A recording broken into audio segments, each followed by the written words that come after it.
Our next speaker is Bob Steele. Bob is Vice Chairman of an international marketing agency and has been on the board of directors of numerous companies, including the American Stock Exchange. Bob's a graduate of Amherst College and Columbia University. He served with the CIA and in Congress and was a candidate for governor of Connecticut. He comes to us this evening to speak about Connecticut's experience with casino gambling. Now, Bob has authored a book called The Curse, Big Time Gambling, Seduction of a Small New England Town. Sound like us? I read the book.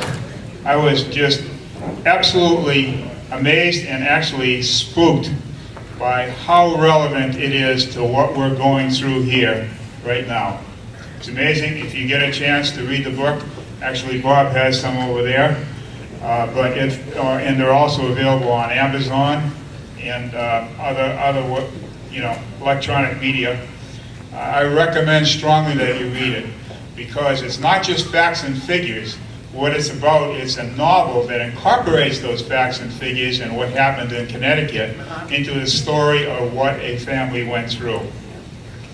I've read it, and it's a worthwhile read.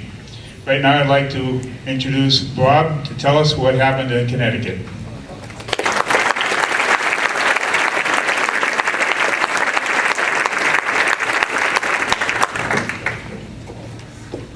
Thank you, Steve. I'm not sure that is on. That's okay. Y'all hear me? Yes. All right, good. Well, thank you very much, Steve, and thank all of you for inviting me to Milford tonight. And thank you for your interest in my book, which is The Curse, Big Time Gambling Seduction of a Small New England Town. The book is a novel set against the explosion of casino gambling in Connecticut during the 1990s.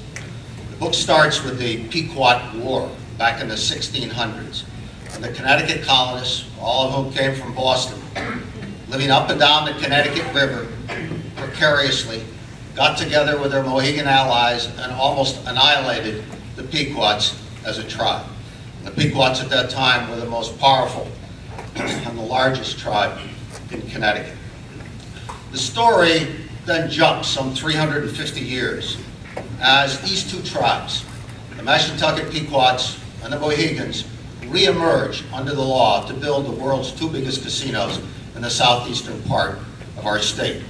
And in the story, a Connecticut family becomes embroiled in a battle to stop a third casino that threatens the family's town and ancestral home. The Curse, in sum, in the end, is about a small, quintessential New England town that must choose between conserving its values and an enormously seductive proposal that will change the town forever. The Curse, in sum, is a novel set against the factual background of what happened to us in Connecticut. And perhaps I should start by just giving you just a tiny bit of my own background. I did represent Eastern Connecticut in Congress during the 1970s. I left Congress to run unsuccessfully for governor of Connecticut. After that, I left politics, and my family and I moved to Ledyard, Connecticut. We lived 21 years on the edge of the Mashantucket Pequot Reservation. And those two experiences, knowing the political background of Eastern Connecticut and seeing firsthand the impact of the casinos on our area, gave me the equivalent of a front row seat for watching these developments. Now, while the casino proposed for Milford is not an Indian casino, nonetheless it's being proposed by an Indian casino tribe. And it is worth mentioning, just briefly, the importance and the role of Indian casinos in leading to the explosion of casino gambling that's now sweeping into Massachusetts. Indian casinos got their start exactly 25 years ago. This is the 25th anniversary of Congress passing something called the Indian Gaming Regulatory Act, which was designed to help poor, federally recognized Indian tribes build casinos on their reservations in order to raise money to support their tribal governments. It'd be fair to say, however, that Congress had absolutely no idea of the Pandora's box it was opening when it passed this law. As it turned out, the law not only opened the door to Indian casinos, but spurred the legalization and the building of non-Indian, so-called commercial casinos across the country as well. Back in 1988, only 2 states allowed casinos. Nevada, obviously with Las Vegas, and New Jersey with Atlantic City. Today, 39 states allow casinos, and the country is literally awash in casinos. Nowhere, though, was casino gambling introduced with more spectacular results than in the state of Connecticut. Foxwoods opened back in 1992, and Mohegan Sun opened 7 miles away 4 years later in 1996. They were the first casinos on the entire East Coast other than in Atlantic City. And with no competition, they quickly grew into the 2 largest casinos on the planet, not just in the United States, on the planet, drawing over half their customers from other states, mainly New York and Massachusetts, creating some 20,000 casino jobs and sending hundreds of millions of dollars a year to the state treasury in Hartford. Now, Massachusetts officials have repeatedly cited these spectacular numbers to justify legalizing casino gambling in Massachusetts. But one has to wonder how closely Massachusetts has looked at the downside of Connecticut's casinos, and especially at what has been happening in Connecticut lately. The casino's presence has created a pervasive gambling culture in southeastern Connecticut. They've sharply skewed our economy toward low-paying service jobs, and they've resulted in a sharp spike in the number of Connecticut residents seeking treatment for gambling addiction. Traffic overwhelmed our local roads. Drunk driving arrests in nearby Norwich more than doubled, and the annual number of calls to the Ledyard police more than quadrupled. In order to handle the influx of immigrants seeking casino jobs, the Norwich school system had to create what is called an ESOL, English for Speakers of Other Languages, a program for some 400 students who spoke collectively over 27 different languages. One of the most remarkable findings from a state of Connecticut-sponsored study in 2009 was that since the 2 casinos had opened, there had been a 400% increase in the number of arrests for embezzlement in Connecticut, a rate of increase over 10 times the national average. In fact, my tax collector in Ledyard was one of the embezzlers. She stole $302,000 in order to play the slots at Foxwoods. And of course, she didn't win. And I never knew whether my tax receipts were part of that or not. The number of embezzlements in southeastern Connecticut has become so great that a columnist for the New London Day, our lead newspaper, has described southeastern Connecticut as the embezzlement capital of America. Now, according to the National Council on Problem Gambling, about 3 million American adults are pathological gamblers. That means they have the worst, highest level of addiction. They cannot control their gambling. Another 6 to 9 million American adults are so-called problem gamblers, just a little less addiction. And another 15 million Americans are at risk for developing gambling addiction as legalized gambling continues to spread across the country. As far back as 1997, and I was out of Congress by that time, Congress became so concerned about what it had done in opening the door to this casino explosion that it set up a national commission to study the problem. Based on its findings, the commission recommended that there be a moratorium on the building of new casinos in the United States until the federal government could get a better handle on the social and economic costs. In addition, the commission recommended that we ban credit card and ATM use at casinos, prohibit aggressive casino advertising, and restrict political contributions by the gambling industry in order to guard against political corruption. But those recommendations were never implemented. And as I've suggested, the number of casinos, now at almost 1,000 across the United States, has continued to multiply.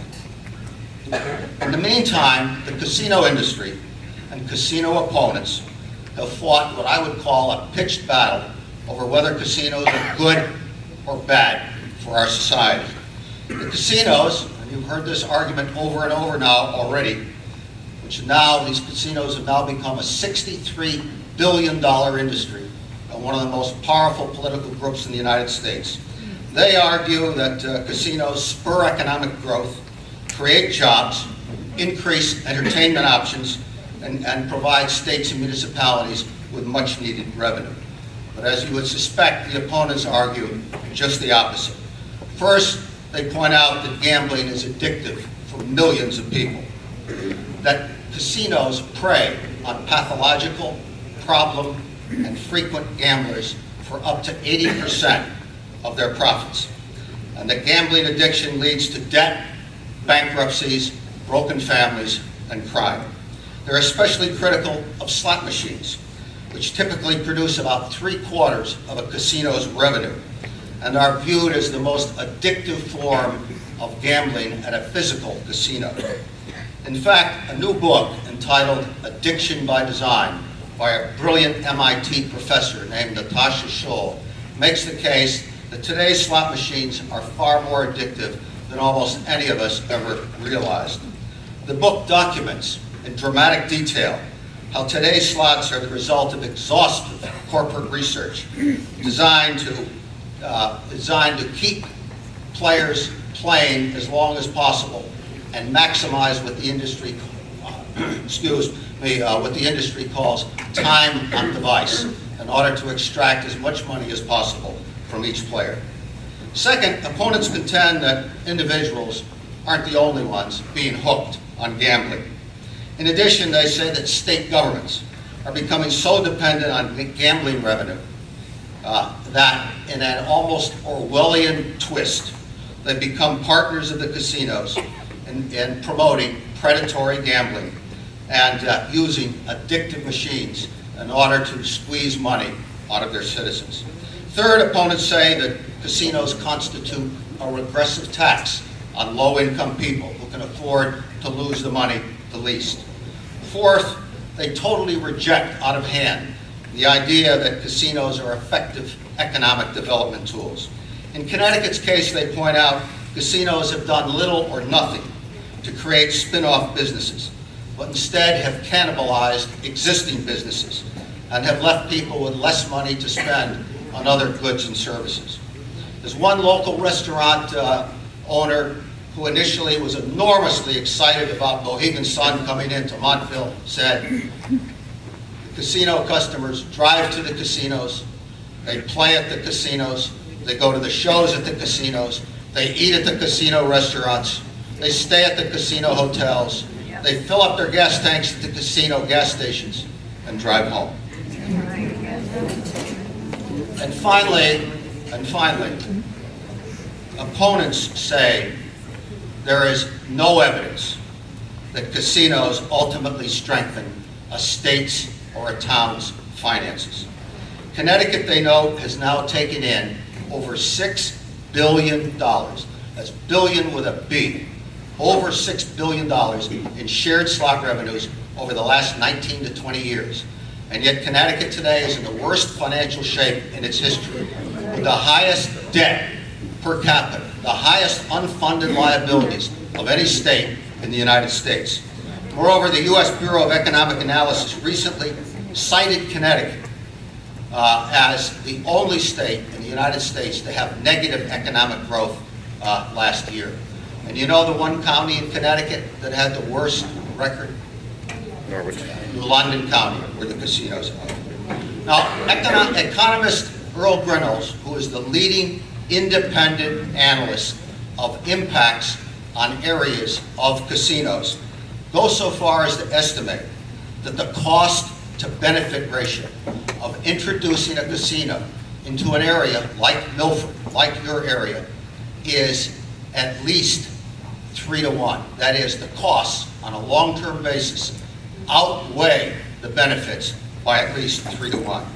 Now, to be honest, the cost to benefit ratio to us in Connecticut has undoubtedly been better than that, because of all the people who come from other states, leave their money in Connecticut, and then take their problems home with them. But the question now for us in Connecticut is how long that monopoly that has allowed Mohegan Sun and Foxwoods to do that is going to last. And clearly that monopoly is ending. Maine now has its first 2 casinos. Rhode Island just converted one of its 2 slot parlors into a full-scale casino. New York State, which allows extensive electronic casino gambling, is in the process of amending its state constitution to permit the building of up to 7 new full-scale commercial casinos across New York State. And I don't have to tell you what is happening here in Massachusetts with the 3 mega casinos that are proposed. I certainly don't want to leave out the slots parlor. As a result of the recession and growing competition now, particularly from Rhode Island and Aqueduct and Yonkers racetracks in New York, Connecticut's casino revenue is already down 32% in the last 5 years, down from a peak of $430 million to under $300 million. Layoffs at both Connecticut casinos have begun. The casinos are increasingly turning to part-time jobs in order to reduce wages and to cut benefits. And Foxwoods, as you know, is deeply in debt because of gross overexpansion. The same downward trend is happening all over the United States, and is especially pronounced here in the Northeast. In Delaware, the governor of Delaware has proposed giving Delaware's 3 casinos $8 million to forestall layoffs. I mean, the money, they told you, is supposed to go the other way, as I recall. In Atlantic City casino revenue is down 44% in the last 5 years. And the newest and greatest and most spectacular casino resort on the East Coast, the Revel, or as they call it, just Revel in Atlantic City, which opened in 2012, just filed for bankruptcy. Just one more casualty for a community that bet its future on casino gambling. As a former New Jersey representative, state representative, who was described himself as a refugee from New Jersey, put it, we were promised a glittering jewel when they wanted to bring gambling into Atlantic City. But what we got was a glitzy strip surrounded by a slum. Now, Foxwoods and Mohegan Sun say they plan to fight all this competition by upgrading their properties and re-emphasizing in their marketing the fact they are destination resorts in order to continue to pull people from Massachusetts and New York and Maine and everywhere else in the Northeast. But I think you'll agree that it's very, very unlikely that many Bostonians or New Yorkers are going to continue getting in their cars and driving all the way to Eastern Connecticut to gamble if they've got a brand new state-of-the-art casino in their own backyard. Instead, it seems likely that Foxwoods and Mohegan Sun will have to increasingly turn inward to attract more and more people to come on in and play from New London and Ledyard and Thompson and Putnam and Willimantic and all of our towns throughout Connecticut in order to keep full these enormous gambling complexes we've created. And that, of course, means more problems for Connecticut. Now, some of you in the audience may shake your heads or shrug your shoulders and say, well, too bad for Connecticut.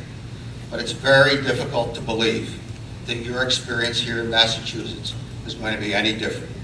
Massachusetts casinos and new casinos may choose to call themselves destination resorts or anything else they choose to call themselves, but the fact is most casinos outside of Las Vegas appear destined to become convenience casinos for local people.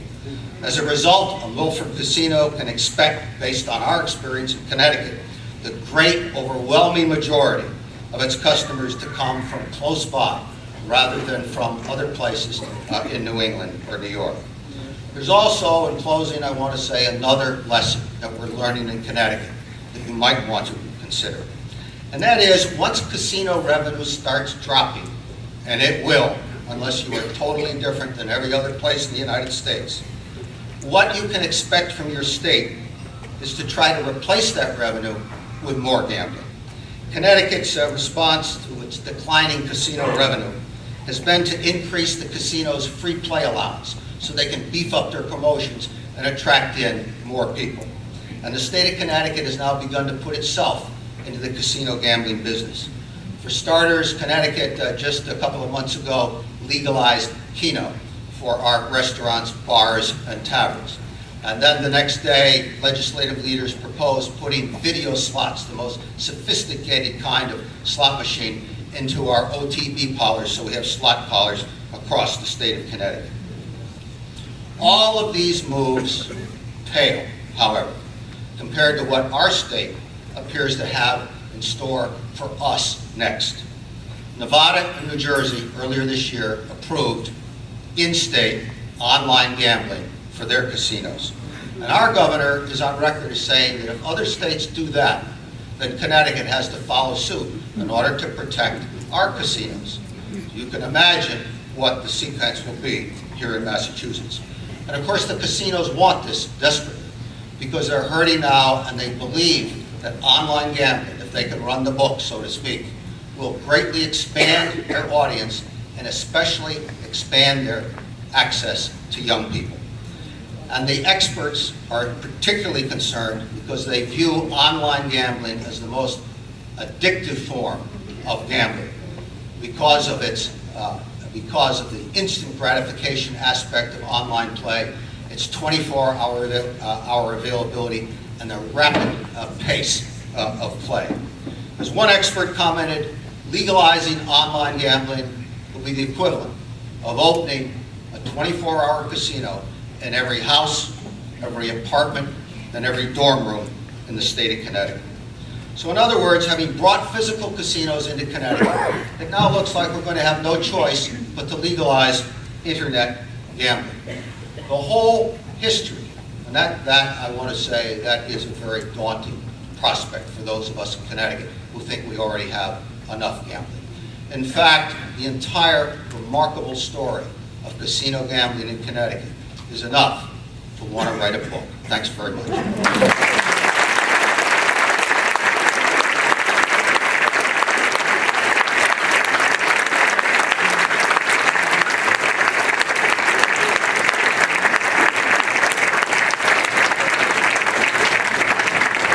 It's now, as that famous radio announcer once said, now that's the other side of the story.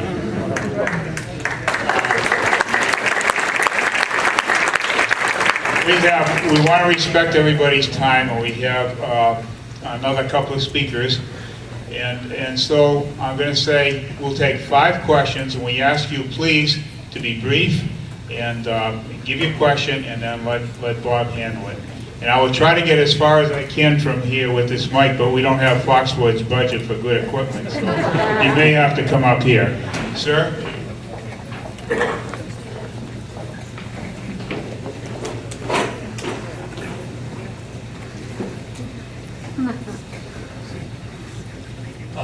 I'm not sure the question can be answered, but I listen and I read in the paper, they're going to give us $20 million a year, and they're going to give us $20 million up front from a corporation that's $1 billion in debt. My question really is, we're giving a permission for a casino owned and run by a tribe. If that tribe comes into Massachusetts, is here for a number of years, as they were in Michigan, and decides that this is now going to be a reservation, what do we have to do to stop that? Well, That would free them from paying taxes. right now, under practice, they could not make that decision. However, I have to tell you that the new leadership in the Bureau of Indian Affairs has just proposed new rules which would greatly relax requirements for an Indian tribe to open a casino. The new rule that is proposed is that the tribe need only show that its reservation was in operation in 1934. But I don't think that the scenario that you just painted under the law or regulations could happen at the present time. Someone else?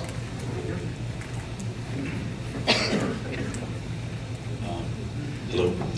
Could you speak to the property values and taxes over time? Property values and taxes over time since before the casino and currently as compared to other towns that don't have this near them? And also, do you get a payment from the tribe every year? Thank you. Well, as you know, the tribe's enterprises on the reservation don't pay any state taxes, have no obligation to obey zoning laws or building laws.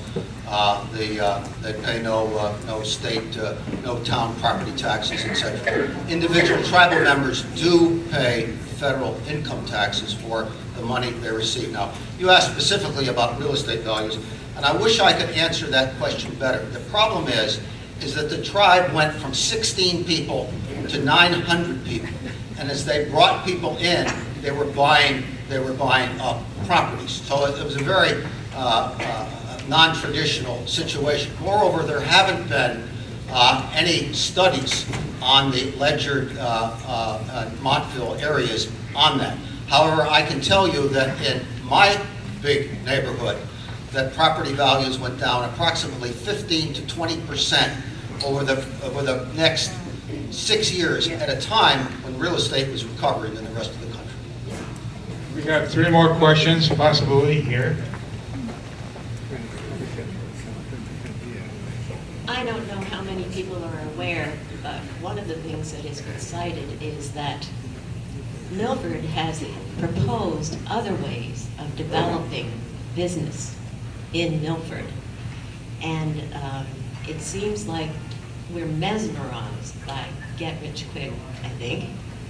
The other thing that really bothers me as an educator over more than 30 years is the percentage of education in this country that is being paid for by gaming is astounding. And another reason that Milford has to stand up is because even if all these things don't happen, we're saying, oh, we don't have the intelligence, the creativity, whatever, to bring in other kinds of business that will be profitable. Has Connecticut gone in that direction at all? Well, as I said, Connecticut is in the worst financial shape in its history.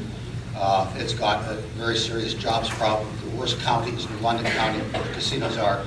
We had our time when the casinos were first coming in, when they were hiring all these people, that they were contributing. And I have no doubt, and I want to say that I have no doubt that a Milford casino in the first year would probably be a great success. That's not your concern. The concern is what happens the next year and the next year and the next year and the next year. Because what we've seen is now, with the layoffs that are coming, and with the reductions in employment, and with the reductions in contributions to the state, we've now had 20 straight months of lower slot machine revenue. 20 straight months. And now all the statistics are on the downside and are pushing the London County down, down, down. And that, I think, is what you can expect here. But I want to be clear. I mean, if it is built here and you see the first year and you say, gee, what were they talking about? This thing is great. Give it a few years. Yes. 2 more questions.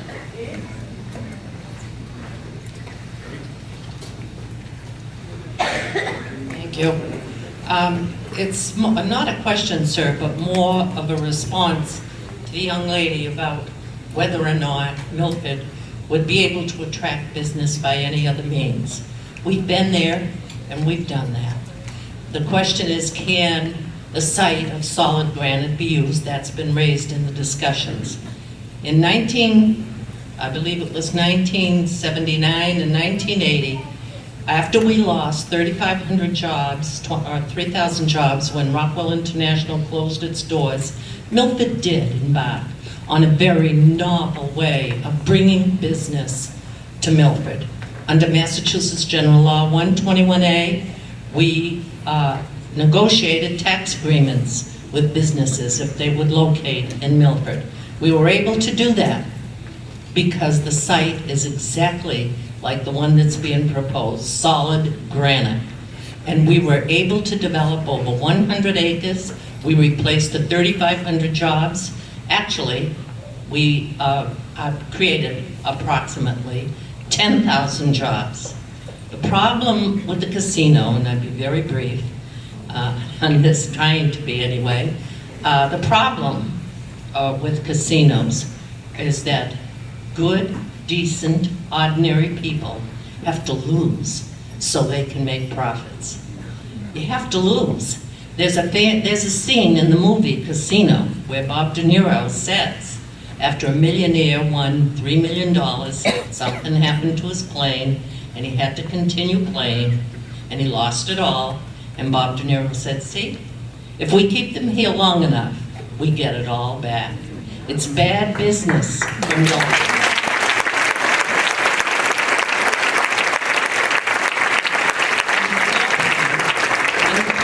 The glowing promises made by the casino developers will be funded by the losses at the gaming tables, the slot machines, and the all-day drinking. You can go there and drink all day long for $1 a drink. And I don't think we need those problems here in Milford. Thank you.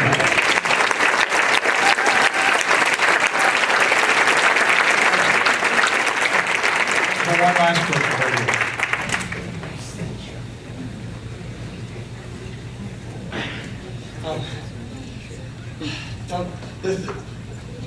The advertisements in favor of the casino promise greater revenue for this town, but what guarantee is there? Do they have any evidence to back it up? How can average citizens like us be certain that the profits from the casinos will come back to us? They won't just simply be kept and hoarded by the government, the state officials, or whoever makes that profit from the casino.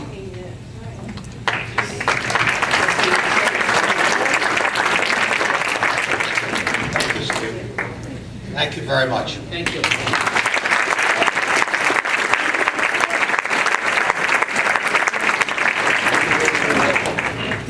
So here's a quick question for the audience. There's a community in Milford, there's a community in Massachusetts with a population of about 28,000 people, and they're being confronted by $1 billion resort casino. And what community am I talking about? No, I am talking about Milford, but I'm also talking about West Springfield. They were offered $25 million a year, just like Milford. Their town fathers signed their host agreement, just like Milford. They are 28,000 people in their town, just like Milford. And 2 weeks ago, they resoundingly said, no casino in West Pringfield.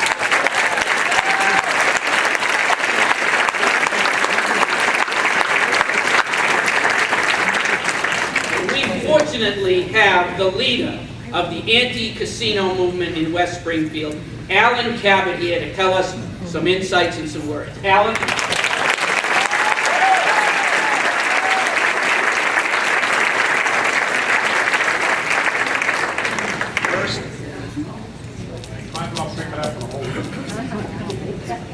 Is that better? Yes. First of all, thank you very much for having me here, and it is just so wonderful to see so many people that have turned out. You should applaud yourself right now.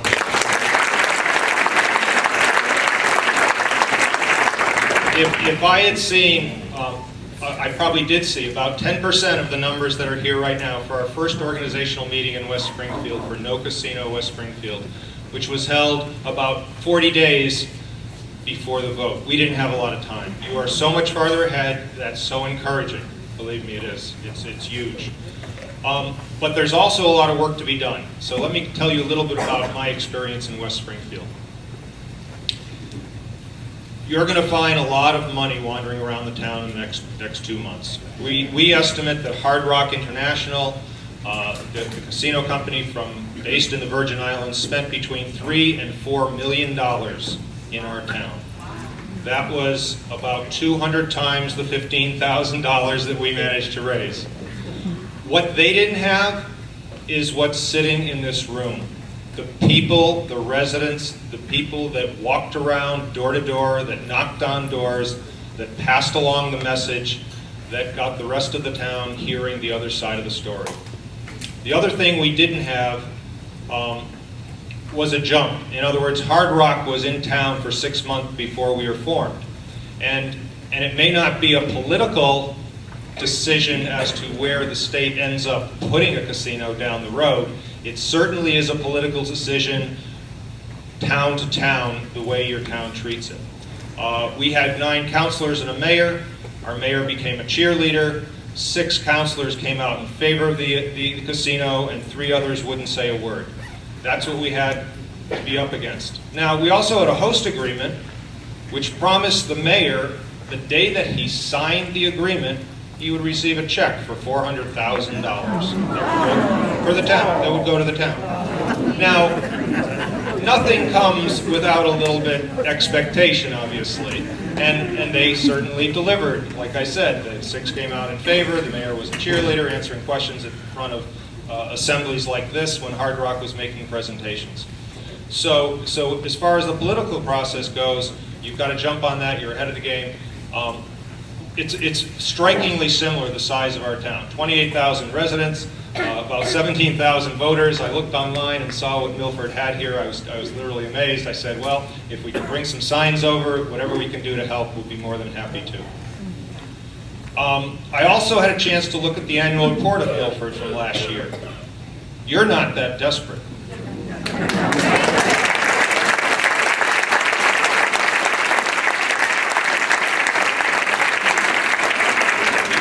You had a solid budget last year. You've got $10 million sitting in a stabilization fund. It sounds like the town is just tremendously well organized.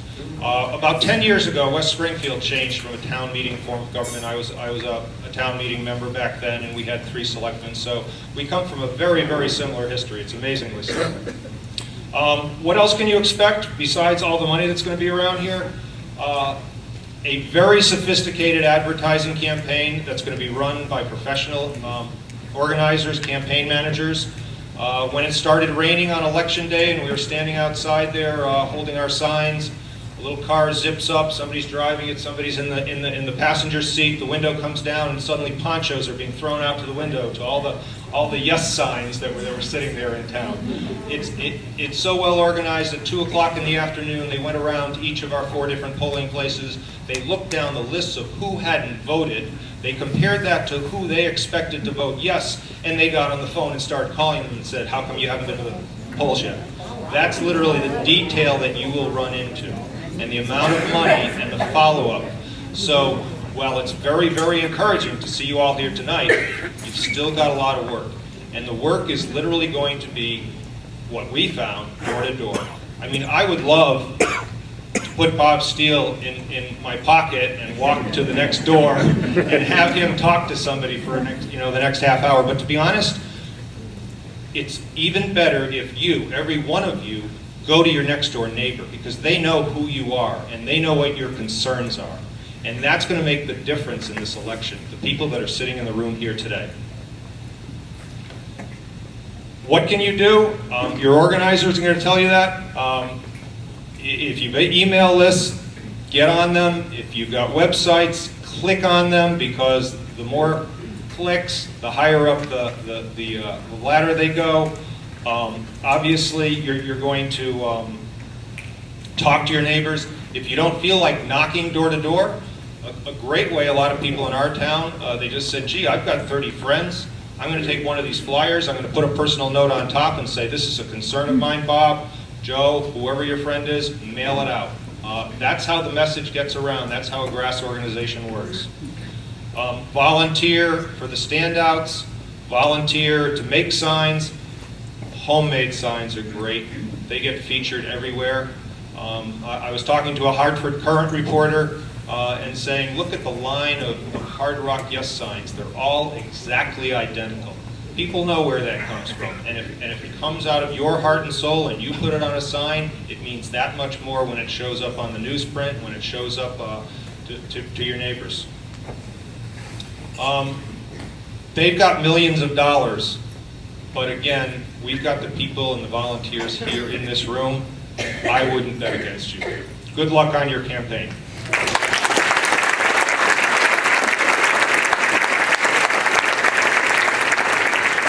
We want to move along here, but is there any questions for Alan?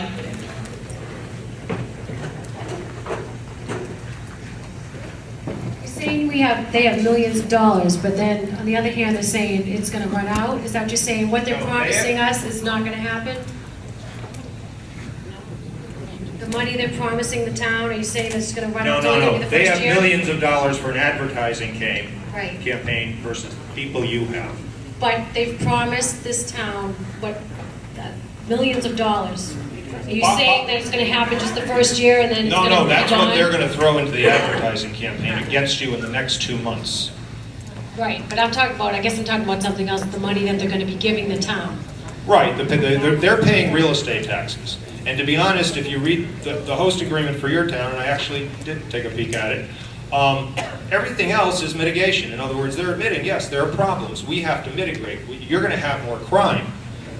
We're going to hire more police officers. That doesn't mean that you're not going to have more break-ins, more drug trafficking, everything else that comes along with the casino. They're just going to pay for it. So Right. all of the money that adds up, other than basically them being another taxpayer, is just to pay for the problems. So Springfield didn't get anything done to their town with that money that they gave you, even though you didn't get the $400,000? Oh, the $400,000 was spent. The mayor had a pet project and he bought a piece of real estate. Well, And then he, I mean, my concern Help is the if we're gonna campaign. get the money to fix up the town and cut our taxes, it's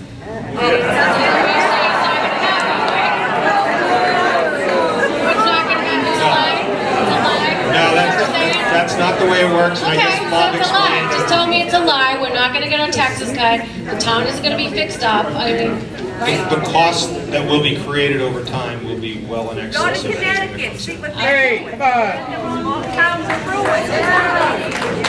Any other questions for Alan? Any other questions? Yes, right here. I don't know whether we can do anything. I live in a neighboring town, and I'm having a bird because I don't want it. I live on Route 16, and you know what that's going to do to 16. Do the towns around us, around you, or Milford, do we have anything to say? No? No. You have no say in this. It's really the Milford residents only have a say, and then the state. We also had people from neighboring campaign towns helping us on our campaign. So to the extent you can help the campaign here, that's a plus. Any other questions for Alan? It's not a question, but for any of the residents of the surrounding towns, if you do have friends and family that is in Milford, you should reach out to them and let them know that they should not support this. So that's...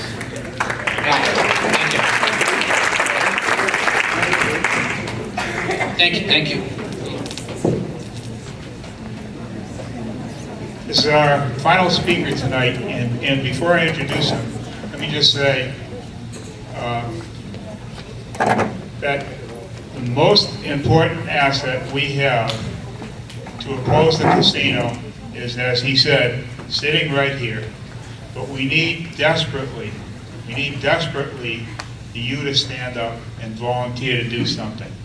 We have tables at the back of the room by precinct, and as he so well pointed out, it's neighbor to neighbor that counts, because you know each other and they trust you. And so we need somewhere around at least 100 volunteers to walk around your neighborhood, and we'll get this all organized and we'll explain more about it in a minute. But just in case someone has to leave for the kids or whatever, before you leave, please go to the back table and they will explain how you can help. And then after the last speaker, we'll explain better from the podium here. Okay? But if anybody has to leave, please stop at the back table first. Our next and our last speaker here tonight is our chairman of the Board of Selectmen, William Buckley.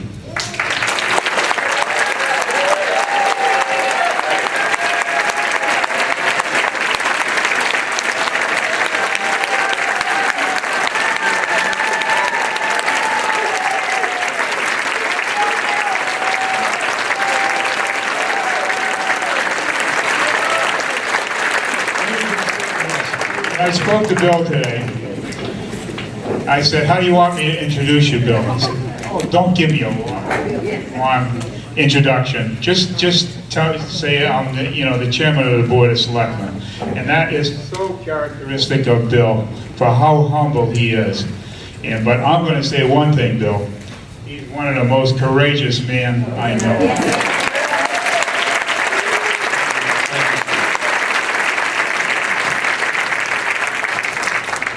You're all very, very kind, and I appreciate that applause. There's the mic. There's the mic.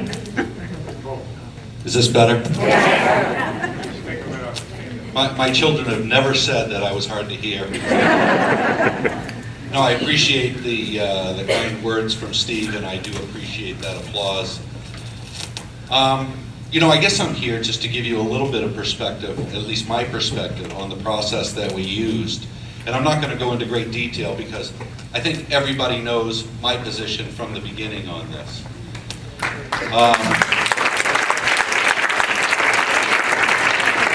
And I took that position with a lot of thought. It was thought about, at least in my particular case, 5 generations of Milfordian. I couldn't find anything from the casino debate or discussion that would help the educational process. And here's a teacher here who brought up issues regarding education. I couldn't find anything within what I would consider pro-casino movement that would improve our education locally. I couldn't find anything about that process that would help our teachers. And I certainly couldn't find anything in any information that I researched that found improved educational success where casinos were present. Beyond that, I worried about the direct impact it would have on the character of our community. For the record, I'm not anti-casino. I'm pro-Milford.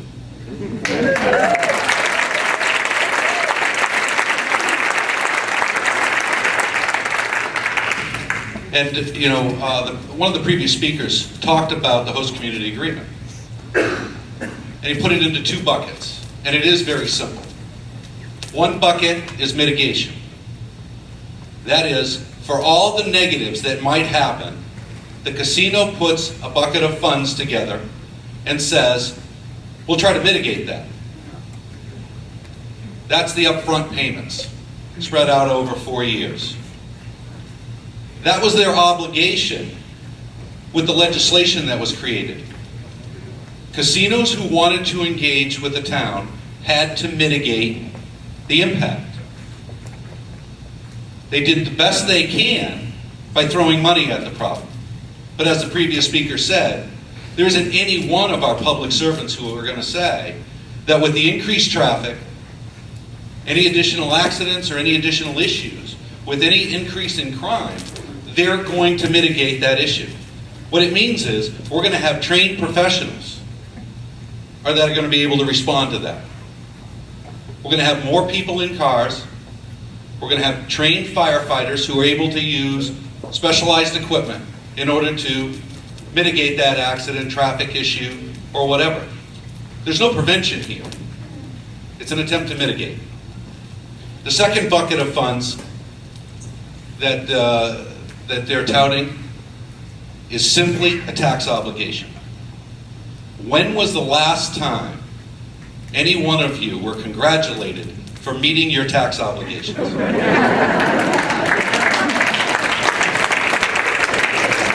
If they're going to build a $1 billion enterprise there, they have taxes to pay. That's where the second group of payments come in.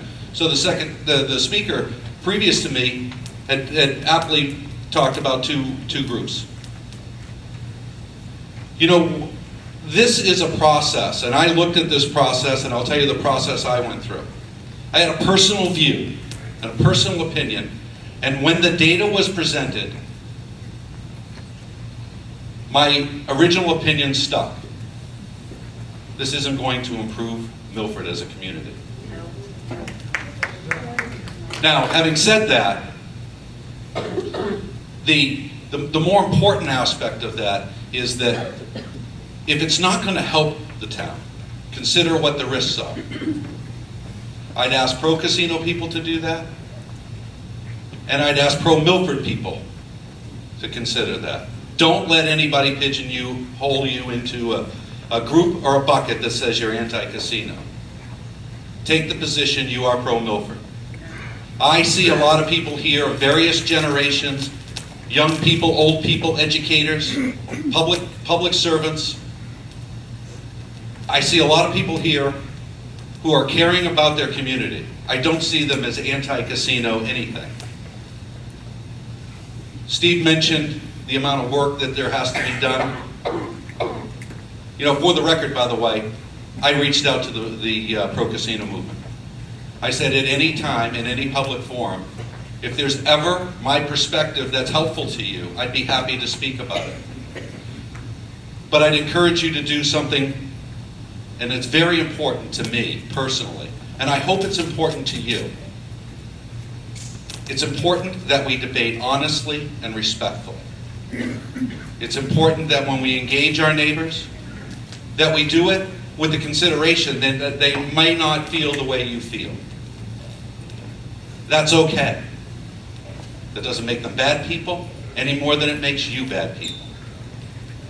When this is all done, regardless of what the state says, whether they approve this or not, whether the referendum passes or fails, or whether planning passes and fails, we all have to live with each other. We all have to see each other at the local markets. And it's important because this issue can be very, very divisive. Take the high road always. Be honest to yourself. You have 2 campaigns in front of you left. One campaign is the referendum. And that can be won or lost with 1 vote. It is a campaign, as much as it's not political, it is a campaign. Always consider you're 1 vote behind. You need 1 more vote. And work that hard to always get that 1 more vote. The second campaign is with your precinct members. If on the long shot that this referendum passes, and I'll throw out a number for discussion, 55-45. I don't think it's going to happen, by the way. But if it were, and precinct members vote in the same proportion, representing their precincts, the way the referendum voted, it will not pass. So there are 2 aspects of this campaign that are very, very important. I would tell you, don't engage people who have already made up their mind. For people who aren't certain, talk to them. For people who have made up their mind, it's an argument waiting to happen. And frankly, it's not worth it. Find your voters, find the people who are undecided, and get the vote out for the people who are like-minded. As Marie can attest to, and as other people, John Seavers run a campaign, that is what a campaign is about. But at least be honest to yourself and be respectful to your neighbors. It's important, as chairman I had to take a lot of different roles. But one was to make sure I was chairman of the board first. The second piece was to make sure I was always honest to myself. And the third one is to make sure I was honest with you. I think I've met that obligation. And when it came to negotiations, that's when I put my personal views aside. I negotiated as hard as I possibly could, given the situation and the circumstances, to make sure if a casino came to Milford, that it received the maximum benefit. That was my job, and I would tell you now that I think I did that job. Only time will tell.